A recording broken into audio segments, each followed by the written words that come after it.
Hello दोस्तों, स्वागत है आप सबका एक बार फिर हमारे यूट्यूब चैनल में। बात करेंगे इस वीडियो में राज्य बीमा प्रावधान निधि विभाग के महत्वपूर्ण ऑर्डर की, और वो है जीपीएफ की आहरण को लेकर यानी निकासी को लेकर।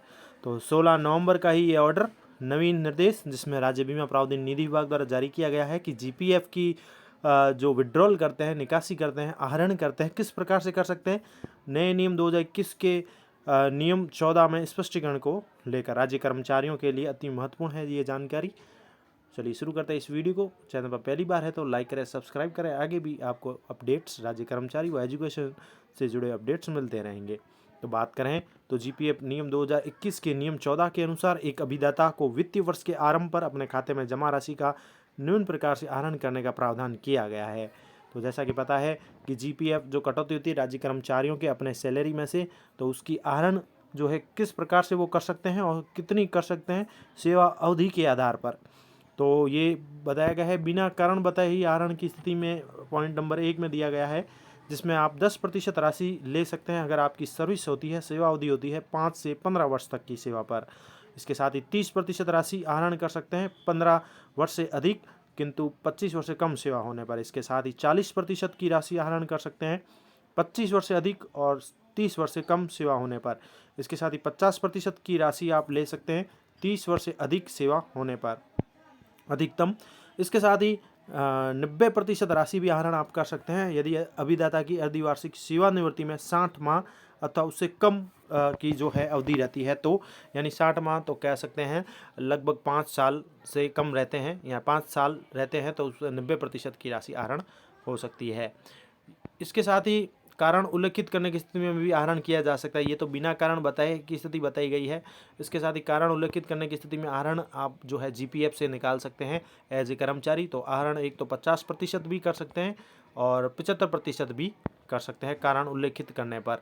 तो स्पष्ट कारण बताए गए हैं, जैसे 50% राशि आप अगर निकालना चाहते हैं तो कारण ये है कि अभिदाता के संतान की उच्च शिक्षा के लिए है या स्वयं के लिए है, कोई वाहन क्रय करने के लिए, स्थायी उपभोग की वस्तु का क्रय करने के लिए, अभिदाता उसके परिवार के सदस्य या उस पर कोई आश्रित माता पिता की कोई विशेष बीमारी पर वह होता है तो उस पर, अन्य जो भी कारण राज्य सरकार द्वारा समय समय पर आदेशित किए जाते हैं। इसके साथ ही नोट ये भी है कि आहरण की सीमा के लिए वास्तविक व्यय अथवा जमा किया हुआ जो भी है वो 50% जो है जो भी कम हो तक की सीमा में ही आहरण किया जा सकेगा। इसके साथ ही 75% राशि आहरण करने का कारण ये है कि आप भवन निर्माण में, भूखंड क्रय में, आवास क्रय में, फ्लैट क्रय करने के लिए या निर्माण करने के लिए, भवन आवास का पुनर्निर्माण करने के लिए, विस्तार करने के लिए, परिवर्धन करने के लिए, भूखंड पर भवन निर्माण करने के लिए ले सकते हैं। इसके साथ ही अभिदाता की स्वयं या उसके पुत्र पुत्रियों की कोई सगाई विवाह के लिए भी आप ले सकते हैं। इसके साथ ही अन्य जो भी कारण राज्य सरकार द्वारा बताए जाते हैं समय समय पर आदेशित किए जाए वो सभी शामिल होंगे। इसके साथ ही अब बात करें तो आगे जीपीएफ को लेकर के क्रियान्वयन में विभाग की पोर्टल पर व्यवस्था की हुई है कि अभिदाता को वित्तीय वर्ष के आरंभ में यानी प्रारंभ पर अपने जीपीएफ खाते में से जमा राशि के अधिकतम 75% व सेवा अवधि 60 माह से कम रहने पर 90% एक तक आहरण जो है वह स्वीकृत किया जा सकेगा। एक वित्तीय वर्ष के आरंभ में उक्त सीमा तक राशि का आहरण एक मुश्त या एक से अधिक बार भी अभिदाता कर सकता है। इसके साथ ही बात करें तो विभाग द्वारा नियम 14 की उपयुक्त व्याख्या के विपरीत कतिपय अंशदाताओं द्वारा यह मांग भी की जा रही है कि वर्ष के आरंभ में उपलब्ध राशि के विरुद्ध अभिदाता चाहे जितनी बार आवेदन करे उसे हर बार 75 और 90% तक आहरण की स्वीकृति दी जानी चाहिए। यदि ऐसा किया जाता है तो कोई भी अभिदाता एक वर्ष में ही विगत वर्ष तक की जमा राशि आहरित कर सकता है।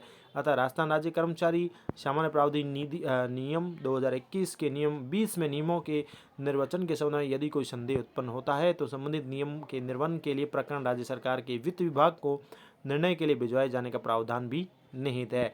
अतः यह उल्लेखनीय है कि यदि वित्तीय वर्ष के आरंभ में या प्रारंभिक शेष पर अधिकतम आहरण की सीमा नहीं रखी जाती है तो अभिदाता द्वारा बार बार भी आहरण किया जाएगा, जिससे एक और तो अभिदाता के जीपीएफ खाते में अत्यंत न्यून राशि ही अवशेष रह जाएगी और बार बार आहरण लिए जाने से अनेक भुगतान डेबिट प्राप्त होने से रिकॉर्ड संधारण में कठिनाई भी उत्पन्न होगी जो विभाग व अभिदाता के हित में नहीं होगी। यानी कुल मिला के स्पष्टीकरण यही है कि बार बार आप जैसा कि मांग की गई थी ऊपर बताया गया है कि कई बार जो है वर्ष के आरंभ में अभिदाता द्वारा जितनी बार आवेदन करे उसे हर बार ही 75 या 90% आहरण की स्वीकृति दी जाए, ऐसी जो मांग आ रही थी उसमें यही स्पष्टीकरण किया गया है अंत में कि इससे एक तो बार बार आहरण करे तो एक तो अभिदाता के जीपीएफ की खाते भी जो राशि होती है वो भी अवशेष जो रहती है वो न्यून हो सकती है और कम रह सकती है, और बार बार आहरण करने से जो डेबिट प्राप्त होने से रिकॉर्ड संधारण उसमें भी कठिनाई उत्पन्न होती है, ये कहना है राज्य सरकार का।